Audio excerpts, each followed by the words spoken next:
The boat sliced through the waves, carrying Ethan and Claire toward the island. The others sat in silence, faces tense in the salty wind.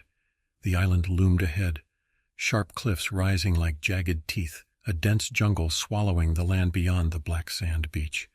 The sky was a dull, oppressive gray, and despite the midday hour, the sunlight barely warmed their skin. Claire shifted uneasily on the wooden bench.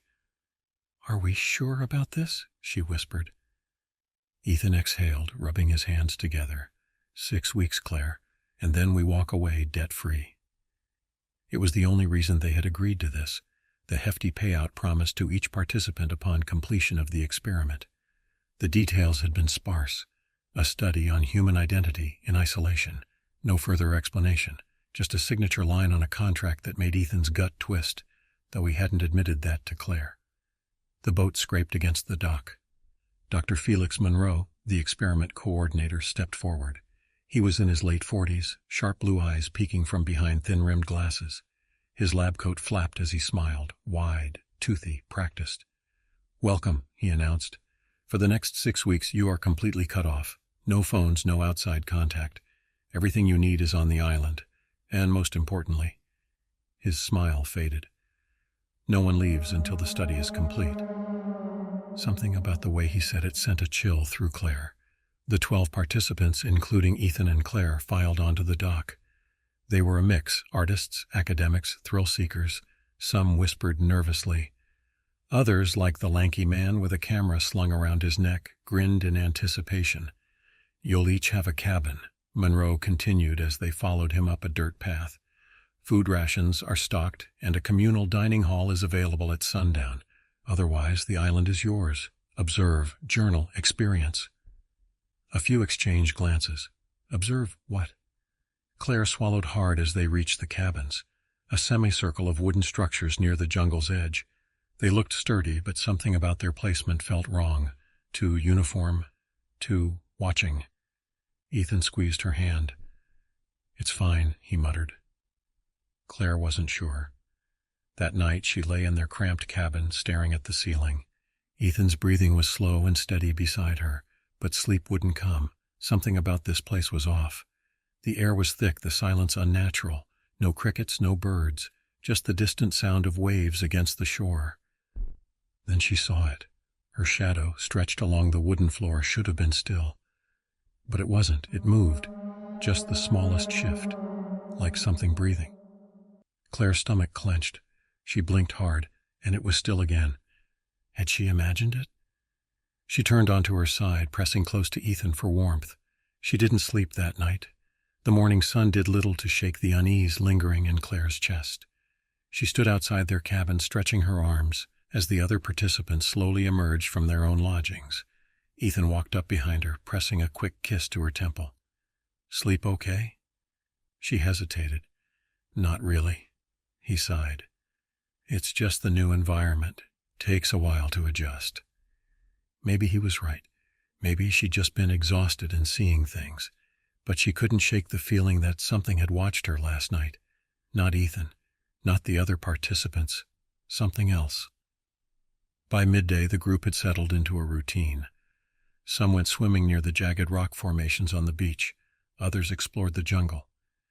A few, like Claire, lingered near the main clearing, preferring to stay close to the cabins. That was when Marcus noticed it. "Dude, what the hell is up with my shadow?" Marcus was an artist, early 30s, scruffy beard, paint stains under his fingernails. He stood near the fire pit, looking down at the ground. His shadow was wrong. At first Claire thought it was just an illusion from the dappled light coming through the trees, but then Marcus moved his arm, and the shadow hesitated, a fraction of a second, too slow. "Maybe it's just the sun," Ethan suggested. "Weird angles or something." Marcus lifted his foot, wiggled it. His shadow didn't, not immediately. Claire's stomach twisted. The others started noticing it too. Their own shadows twitched strangely, lagging, reacting just a little too late. "It's the experiment," the cameraman Devon said. "Some sort of psychological trick. They're messing with our heads." Theories were tossed around, hidden projectors, hallucinogenic gas. But the sun began to set, and the unease remained. That night at dinner, Marcus barely spoke. He kept staring at his shadow as if daring it to act on its own. Claire avoided looking at hers. After dinner, she and Ethan returned to their cabin. He stripped off his shirt, rubbing his neck. "Just stress," he murmured. "We're looking for patterns that aren't there." Claire sat on the bed, pulling her knees up. "Ethan, last night, my shadow moved on its own." He turned to her, eyes skeptical. "You were half asleep." "I saw it," her voice cracked. Ethan sighed. "It's an experiment, Claire. Mind games. You can't let it get to you." He turned off the light, climbed into bed. Claire stayed awake, watching the darkness crawl across the walls. At some point, exhaustion took her. Then she woke to the feeling of something moving, not in the cabin, on the floor. Her shadow stretched toward the door, shifting. Claire's breath hitched. The shadow jerked back into place, like it had been caught. She didn't sleep for the second night in a row. Morning dawned pale and gray, the sunlight barely penetrating the thick canopy above. Claire sat by the cabin window, fingers wrapped tightly around a chipped coffee mug. Ethan was outside, talking with the others. Their voices rose and fell, tense murmurs carried by the damp air. By the time she joined them, the group had gathered around Marcus's cabin. The door hung ajar, swaying slightly in the breeze. "Marcus," Devon called, but only silence answered. Ethan peered inside, frowning. "He's not here. Didn't see him at breakfast either." Claire shivered. "Maybe he went for a walk." They spread out, searching the beach, the jungle's edge, even the rocky cliffs overlooking the ocean. But there was no trace of Marcus. No footprints in the sand, no signs of a struggle. His art supplies were still neatly stacked in the corner of his cabin, untouched. Monroe appeared, clipboard in hand, his face impassive. "The island is vast. It's not uncommon for participants to seek solitude." "That's not solitude," Devon snapped. "That's missing." The coordinator's gaze was unsettlingly calm. "We must respect each participant's boundaries. They may return when they are ready." As the group reluctantly dispersed, Claire noticed something inside Marcus's cabin, on the wooden floor near the bed. A dark smudged silhouette. It looked like someone had burned his shape into the planks. "Ethan," she whispered, pulling him aside. "Look." His eyes widened. "What the hell?" They touched it, fingers coming away clean. No ash, no soot. Just the haunting imprint of a man who no longer existed. Dinner that night was a subdued affair. The participants picked at their food, eyes darting toward the darkening windows. Claire could barely eat, her mind replaying Marcus's fading reflection, his shadow moving independently. Monroe remained unbothered, calmly consuming his meal. His composure was maddening, a stark contrast to their mounting dread. That night Claire sat on the cabin steps, watching the moonlight bleed over the trees. Ethan joined her, resting his hand on her shoulder. "We should leave," Claire murmured. "This isn't right. Marcus wouldn't just disappear." Ethan rubbed his eyes. "Even if we tried, how would we get off the island? Monroe has the only boat." A rustling in the underbrush made them both turn. Claire squinted, heart pounding, but saw nothing, just shadows pooling under the trees, shifting as the wind swayed the branches. Then she saw it. One shadow, darker than the rest, sliding up a tree trunk. It melted into the night, vanishing like smoke. She grabbed Ethan's arm. "Did you see that?" He nodded slowly, eyes wide with fear. "I don't think Marcus is the only one," he whispered. What if we're next?" The thought hung between them, thick as the humid air. Claire pulled Ethan inside, locking the door behind them. But locks couldn't stop shadows, couldn't hold back the creeping darkness swallowing their island refuge. They lay in bed, rigid and sleepless, waiting for dawn that brought no comfort. The island was more than just isolated.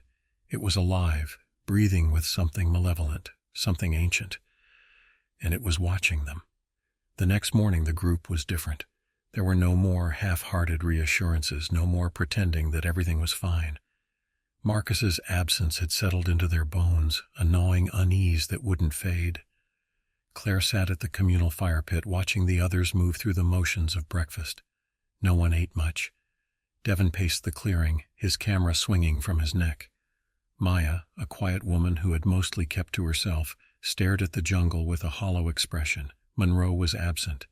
"We need to do something," Devon said finally. "This is bullshit." If Marcus left voluntarily, where the hell is he? No one answered. Ethan dropped beside Claire, rubbing a hand over his face. I keep thinking about that mark on his cabin floor. Claire shuddered. It hadn't been natural. It was as if Marcus had been erased. Then Maya spoke, her voice barely above a whisper. They move. The group turned to her. What? Devon asked. She licked her lips. The shadows, they move when you're not looking. A chill ran down Claire's spine. Maya lifted a trembling hand, pointing at the ground beside her. Watch! Claire followed her gaze. The morning sun cast Maya's shadow across the dirt. At first, nothing seemed wrong. But as Claire stared, she saw it, the edges of the silhouette twitching, not in sync with Maya's breathing, not in sync with anything. Then, in one horrifying second, the shadow shifted, just slightly. A jerk of movement that had nothing to do with Maya herself. Claire sucked in a breath, stepping back so fast she nearly tripped. Jesus, Ethan muttered. Maya nodded slowly. I noticed last night. At first I thought I was imagining it, but then... She looked up, her eyes shining with fear. I think they're watching us. A sharp crack sounded from the jungle. The group whipped around, staring into the dense foliage. The trees stood motionless, no animals, no wind. Just the thick, suffocating silence that had begun to feel all too familiar. Devon lifted his camera and snapped a photo. He glanced at the screen, then frowned. That's weird, he muttered. Claire leaned over. What? He flipped the camera around. The photo was of the clearing, the jungle's edge, but where the shadows of the trees should have been, there was nothing, just emptiness, like the darkness had been cut out of the image. Could be a lens issue, Ethan said, but his voice lacked conviction. Claire met his gaze. She knew they were past explanations now, past logic. The island wasn't just playing tricks on them. It was changing them, or worse, waiting for them to change on their own. And as Claire glanced down, her own shadow quivered, just slightly, like it was laughing. By the time the sun dipped below the horizon, no one wanted to be outside. Claire sat on the edge of the bed, knees drawn to her chest. The single lantern in their cabin flickered weakly, casting a dim glow on the wooden walls. Ethan sat across from her, rubbing his temples. He hadn't said much since dinner. The air felt wrong, thicker. They're watching us, Claire whispered. Ethan's hands stilled. He didn't ask who they were. Instead, he let out a slow breath and nodded. Outside, the jungle hummed with unnatural stillness. No crickets, no rustling leaves. Just the faintest pulse in the air, like a presence pressing down on them. Then Claire heard it. Not a sound exactly. Not whispers or tapping or even breathing. But a shift, like the movement of fabric against fabric, like figures shifting in the dark. She grabbed Ethan's wrist. Look outside. He hesitated, but then he moved to the window. Claire followed, peering through the warped glass. The fire pit flickered in the center of the clearing, and around it, shadows not cast by anything. Dozens of them stretched across the dirt, dark as ink, writhing and twisting into unnatural shapes. They flickered and jittered, their edges bleeding into one another, and in the center, standing perfectly still, was Marcus. Claire slapped a hand over her mouth to keep from gasping. He was pale. So pale, his skin seemed almost translucent in the firelight. His lips moved, but no sound came out. His eyes were hollow, black pits that reflected nothing. His shadow lay at his feet, perfectly still. But the others, the ones that had left their owners, were moving, gathering, building something. Ethan swallowed hard. Jesus Christ. Marcus took a step forward. The shadows pulsed with him, shifting like a wave. Then slowly, his head turned. His empty gaze locked onto their cabin window. Claire staggered back, heart hammering. He sees us. Ethan yanked the lantern off the table and doused the flame. Darkness swallowed the room. Claire clutched Ethan's arm, her pulse deafening. They stood frozen, waiting, listening. Outside, the shadows moved. Minutes passed, maybe hours, then nothing. Claire barely dared to breathe. When they finally peeked outside, the clearing was empty. The fire had died down to embers. No Marcus, no shadows. But Claire knew they were still there, waiting. Ethan turned to her, his face drawn and pale. We need to get the hell off this island. Claire gripped his hands, fingers ice cold. I don't think it's going to let us. They didn't sleep. Claire lay rigid in the dark, staring at the ceiling, listening. Every muscle in her body remained tense, waiting for the slightest movement outside. But the jungle was silent, too silent. Ethan sat with his back against the wall, holding a flashlight that he refused to turn on. His fingers drummed against his knee, the only sign that he was just as terrified as she was. "We leave at first light," he whispered. Claire swallowed. "And go where?" Ethan exhaled sharply. "I don't know, but I'm not waiting around to become one of them." She didn't argue. Something had happened to Marcus, something unnatural. And if what she'd seen outside the night before was real, if those shifting shadows were more than just tricks of the firelight, then running might not be an option at all. The thought made her skin crawl. She squeezed her eyes shut, but as exhaustion dragged her down, sleep came in short, fitful waves. Then just before dawn, she woke to Ethan's whisper. "Claire." She blinked, her body cold with sweat. Ethan crouched by the window, peering out through a gap in the curtain. His breathing was too fast. "Look," he whispered. Claire hesitated before crawling toward him. Her stomach twisted as she followed his gaze. Out in the clearing, another cabin door hung open. Not Marcus's, Maya's, and Maya was standing in the doorway, staring out into the jungle. The fire pit embers cast her in a faint orange glow, just enough to make out the slackness of her features. Her arms hung limply at her sides, her body unnaturally still. "Maya?" Claire breathed. Then Maya moved, not a step, not a turn. She tilted. Her body bent slightly to the left, her head slumping at an impossible angle, like something was pulling her. Then with a slow, sickening lurch, her shadow peeled away. Claire gasped. It slithered across the dirt, detaching from her feet like oil dripping from a surface. It hesitated only for a second before it ran. It moved like a living thing, darting toward the jungle, slipping between the trees. Maya didn't react. She stood there, her face blank, empty, utterly devoid of her. Ethan grabbed Claire's wrist, his grip tight. "We're leaving now." Claire tore her gaze from Maya's vacant eyes. "What about the others?" Ethan's jaw clenched. "I don't think there are others anymore." A sudden scream tore through the night. Not Maya, someone else, then another, and another. One by one, the remaining participants' voices rose into a chorus of terror, filling the island, echoing into the trees. And then, just as suddenly, silence. Claire pressed her hand against her mouth, trying not to sob. Ethan turned to her, eyes wild. "We're out of time." The silence after the screams was worse than the screams themselves. Claire's breath came in short, shaky gasps. Ethan had one hand clenched around her wrist, his grip iron tight, his other hand gripping the flashlight like a weapon. Neither of them spoke. Neither of them moved. The night pressed in around them, thick and suffocating.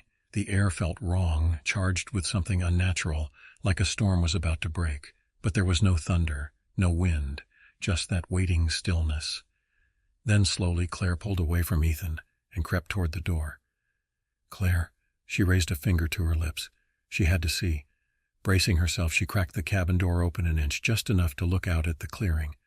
Maya was gone. The door to her cabin still stood open, the fire pit embers still glowing faintly, but there was no sign of her, no footprints, no movement. Just a thick darkness pooling at the jungle's edge. She squinted, her stomach twisting. It wasn't just darkness, it was them. The shadows had gathered, a rippling, writhing mass stretching along the ground, their edges flickering like disturbed water. They were alive. Claire slammed the door shut and turned to Ethan, her hands shaking. "We have to go now."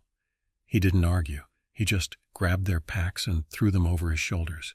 "We head for the beach, try to find Monroe's boat." Claire hesitated. "And if it's not there?" Ethan looked at her, and for the first time she saw real, raw terror in his eyes. "Then we swim." They moved fast, slipping out of the cabin and sticking close to the tree line. The clearing was eerily empty now. No signs of struggle, no blood, nothing but the fire pit smoldering down to ash. The other cabin stood silent. No movement, no sound. As if the island had already swallowed them whole. They didn't call out, didn't dare. Every instinct screamed at Claire to run, but they forced themselves to move slowly, cautiously, keeping to the shadows. Real shadows, the ones that still belonged to the trees.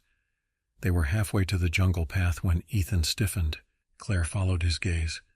Near the tree line, standing perfectly still, was Monroe. His back was to them, his posture unnaturally rigid. His arms hung limply at his sides, as if he were a puppet whose strings had been cut. Claire's stomach twisted. "Dr. Monroe?" Slowly he turned. His face was pale. His eyes were gone, just smooth blank skin where they should have been. And behind him, spreading out in every direction, was the colony. Not just moving shadows, people. Or at least what used to be people. Their forms were stretched and warped, their faces featureless, their bodies merging with the shifting black mass beneath them. They moved together in eerie, silent unison, a collective tide of nothingness, a void that had learned to walk. And then Monroe spoke. His mouth didn't move. The voice didn't come from him. It came from all of them. "You were never meant to leave." Ethan grabbed Claire's wrist and yanked her backward just as Monroe, or whatever he had become, took a step toward them. The colony moved with him. Their bodies, if they could even be called that anymore, drifted forward in perfect fluid silence. No footsteps, no rustling, just an unnatural glide, like they weren't walking but being pulled. Claire's heartbeat hammered against her ribs. "Run," Ethan breathed. She didn't need to be told twice. They bolted toward the jungle path, feet kicking up damp leaves as they tore through the underbrush. Branches lashed at Claire's arms, vines snagged at her ankles, but she didn't stop. Behind them, the colony followed. No screams, no shouts, just that eerie, shifting movement, as if the darkness itself had decided to pursue them. Ethan cursed as he nearly tripped over a root. Claire grabbed his arm, steadying him, and they pressed forward, their breath ragged. "We're close," Ethan panted. "The beach is just ahead." Claire didn't dare look back. She could feel them behind her, pressing in, closing the distance. The jungle had grown impossibly dark, the canopy overhead blotting out the moonlight. Then through the trees, the beach. Moonlight glinted off the water, the black sand stretching toward the horizon. Claire's heart leapt until she saw the dock. Empty, no boat, no escape. Ethan skidded to a stop beside her, his breath coming in short gasps. "Shit! Shit!" Claire turned in a frantic circle. "Where is it? Monroe's boat was here." Ethan's face twisted. He knew. The realization sank in like a stone. Monroe, the real Monroe, had never planned to let them leave. And now he was one of them. The jungle behind them rustled. The colony was near. Claire spun toward the ocean. "We swim." Ethan hesitated only a second before nodding. They sprinted for the water. Claire hit the surf first, gasping as the icy waves crashed against her legs. She pushed forward, kicking off the sand, dragging herself into deeper water. Ethan followed, his stroke strong but frantic. Then the tide changed, a pull, a force unlike any current she had ever felt. Claire gasped as something beneath the water tugged at her legs, yanking her downward. She fought, thrashing against the unseen grip, but it was everywhere. Not hands, not seaweed, shadows. The darkness stretched beneath the waves, reaching for them, wrapping around their ankles, their wrists, pulling them under. Ethan cried out, his fingers clawing at the surface as he fought to stay above water. Claire's vision blurred as the cold wrapped around her, seeping into her skin. The ocean wasn't the escape they had hoped for. It was part of it, part of them. The colony was not just on the island, it was everywhere, and it was waiting. Claire's lungs burned as she kicked against the impossible weight dragging her down. Cold tendrils wrapped around her ankles, her wrists, pulling her deeper into the black abyss below. The water was no longer just water. It was thick, suffocating, alive. Through the churning waves, she saw Ethan struggling. His arms flailed against the tide, his face contorted in panic. His mouth opened in a desperate gasp, but no sound escaped, just a stream of bubbles vanishing into the dark. No. Claire twisted, her hands clawing at the water, searching for something, anything to hold on to. Her fingers brushed against something slick and solid, and for a horrifying moment she thought it was a rock, until it moved. A face stared back at her through the water, or at least something that used to be a face. It was smooth, featureless, except for the faint suggestion of where eyes and a mouth should be, shifting like ink suspended in water. It wasn't human anymore. It was one of them. Claire's scream never reached the surface. A surge of panic shot through her, sharp and hot, overriding the cold that seeped into her bones. With one final desperate lunge, she ripped her arm free from the shadows and kicked upward. The surface exploded around her as she broke free, gasping for air. "Ethan!" she choked. He was barely above water, his face pale, his body thrashing weakly. Claire lunged toward him, grabbing his arm, pulling with everything she had.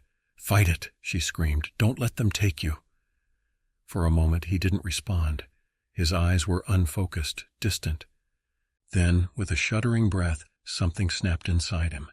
His hands gripped hers, strong and desperate. Together they kicked toward the shore, the pull of the shadows growing weaker the closer they got to land. Finally, the tide spat them onto the black sand, coughing and gasping.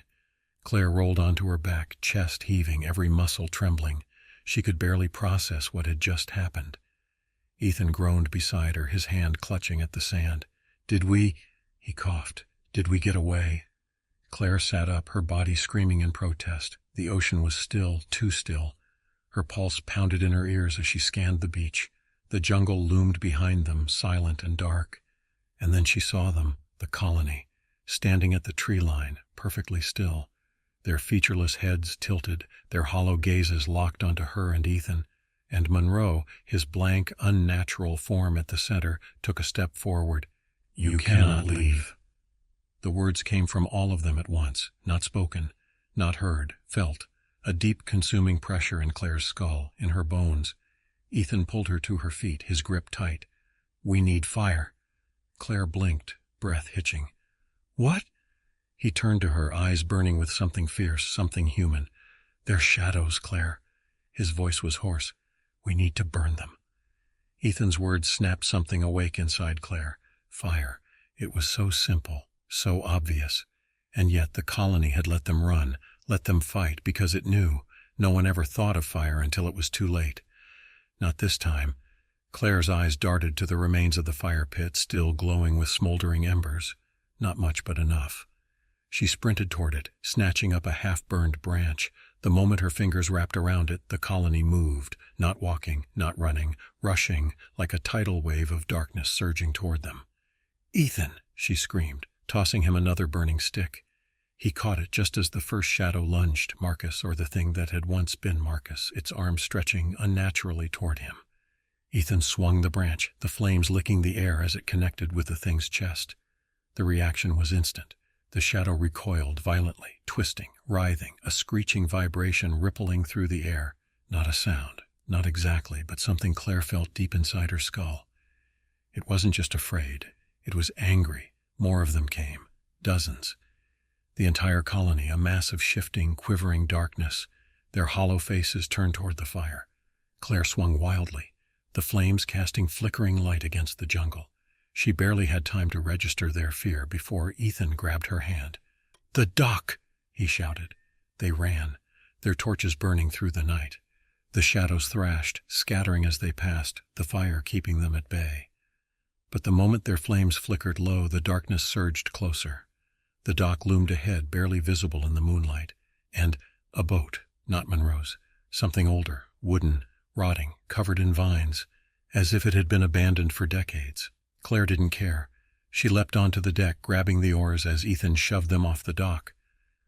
The moment the boat drifted from shore, the colony stopped. They didn't move, didn't chase, just stood there perfectly still, watching. The boat rocked gently as the tide carried them away. Claire's hands trembled as she rowed, her breath coming in ragged gasps. The fire in their torches sputtered and died, leaving only the glow of the moon. They were free.